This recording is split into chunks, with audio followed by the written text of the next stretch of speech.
Hey there, Robert John Hadfield here again from Audiomover. Got another cassette tape we're going to take apart. Thought this one was kind of an interesting thing. We sometimes just find these tapes at thrift stores and just different places, and I'll pick up some of these oddball things that I find around just to make these little videos and show people. We just have boxes of just this kind of interesting stuff.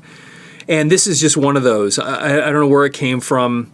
It was just some tape that somebody had turned over, put in a thrift store, and so just wanted to show you this. And it's just kind of an oddball thing. The brand is Webcor, whatever that means, and it has a compact cassette. This is a logo you'd see frequently with cassette tapes, and this is a 120-minute tape.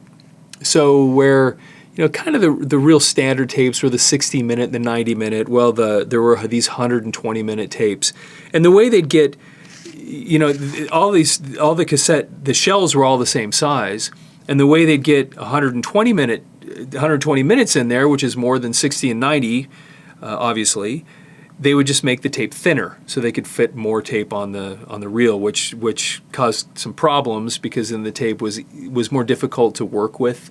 It would just flip around more, and it was just real challenging. And some would say it didn't sound as good because you couldn't have as much. It just wasn't as solid.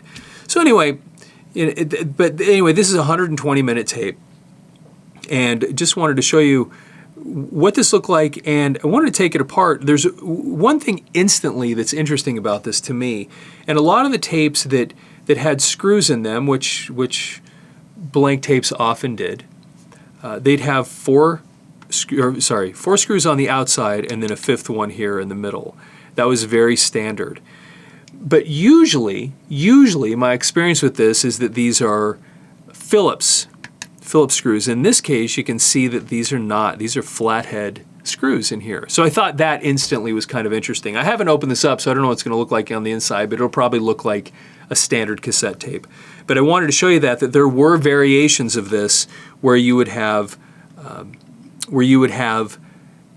flathead screws rather than Phillips. And I also noticed that this is not rewound, and this is going to get a little challenging to work with if we're not working with the leader. I'm going to pause for a second and rewind this tape so that we can work with it, work with the leader rather than we take it open, and if it's the oxide tape, it gets very hard to work with. So I'm just going to rewind this real quick. All right, I'm back. Just finished rewinding it, and while I was rewinding it, I just did a quick web search to see what I could find out about this company. Apparently, Webcor, I'd never heard of them before, but they manufactured reel-to-reel players, cassette players, and so looks like they put out their own brand of tapes as well. And see if you can, I'm putting some white behind it to see if you can tell, but you can see that it's rewound to the beginning because the tape is on the left-hand side and there's no tape on the right, and that means that it's rewound to this side. So anyway, there you go. So let's take these, we're going to take these flathead screws out and then just see what we find in here.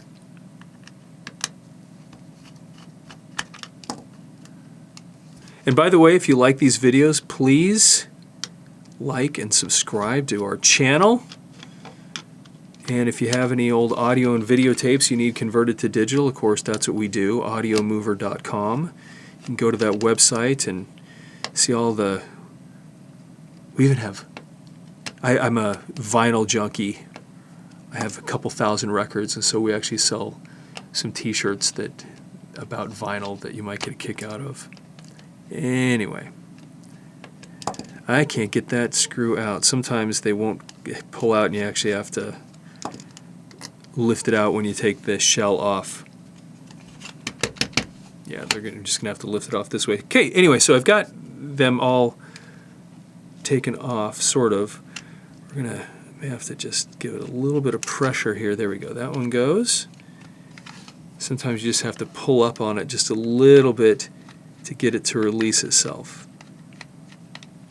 That one's not wanting to come out for some reason. There we go. Okay, now it should just lift off, but there we go. There's something holding it. It's kind of That was weird. It felt kind of stuck, but didn't end up being stuck. I'm not sure what was snagging it. All right. Okay. Look on the inside here. This looks like a pretty standard, normal thing that you'd see inside a cassette tape. The first thing you see over here is that we have this little gasket. Looks like there's some of the old lubricant or something. You see right there. A little moist. See that little bit of moisture right there?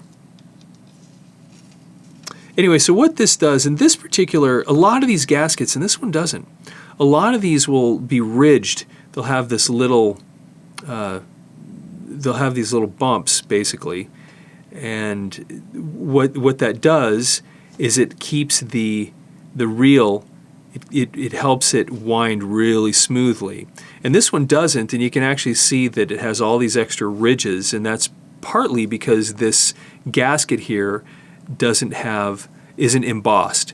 It'll have a little bit of embossing. It'll be raised up just a little bit, and so on both sides it'll just give this little bit of pressure so that when the tape is winding onto the reel, it holds it really even. This one doesn't have that. You'll see that there's no embossing on this at all. You will see that it's clear, so you can see it through the window, and then on the outside here this is not clear. But anyway, but it also, in this case, all it's really doing is just keeping it from rubbing on the plastic, and you can actually see how it's rubbed along the edge of this little gasket. Okay. You'll also see, this is interesting, you don't often see this. You can see that the tape, the way these are held together, I have another video about this that we just made. This little piece of plastic, you'll see, is separate from the rest of the reel. And the way that the tape is held onto the reel, onto this wheel here, onto the reel, is that it goes into this little divot, and then this little piece of plastic is pushed in to hold that solidly in place. And what's really interesting about this tape, look at that leader tape. This leader tape is actually silver. You don't see that very often, but you have silver leader tape. And then it also has the normal things here. It has this little magnetic shield. See if that thing will come out. This one's pretty standard. A lot of these will have ridges where the pressure pad that'll hold the pressure pad in place, but this one does not. So that should sit right back in there. I try to do this with tweezers, but sometimes I can't grab it quite right. And then we're going to pull this pressure pad out. There's the pressure pad, and you'll see that this one's on here pretty solid. It's very common for these little pieces of felt. You'll see that there's nothing really hooking it on. Some pressure pads are actually held on with these little hooks around the edge. But this one's not. It would have just been put on here with some adhesive. And with a lot of these things, we get a lot of tapes in the studio when people send them in to get digitized. And these things will just fall off. It's one of the first things we check when we work on cassette tapes, is to make sure that this pressure pad's in place, because if it's not there, the tape won't sound very good. And I'll show you why. I've showed this in other videos, and you maybe already know this, but the tape in here actually has to make physical connection with the playhead. And we took this playhead out of a Sony cassette deck. You see that right there. And what happens is the tape goes in between these two things. And that's how the tape gets a really solid connection onto the playhead.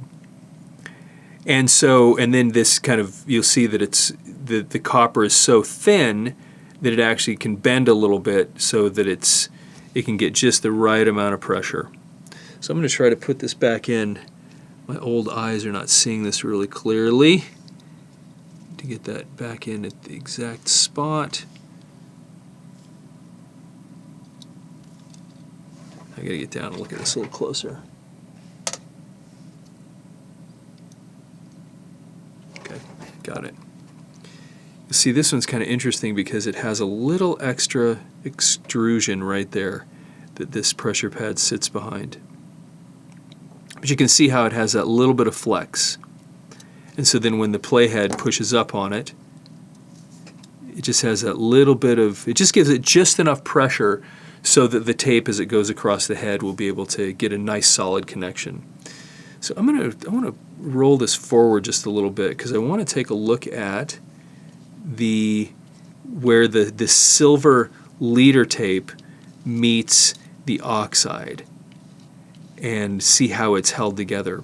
Because this stuff, the leader tape and the oxide tape, are basically connected with a little, for lack of a better word, it's a little piece of tape. It's a little piece of adhesive that spans the leader tape and the oxide tape, and we'll show you that here in just a second.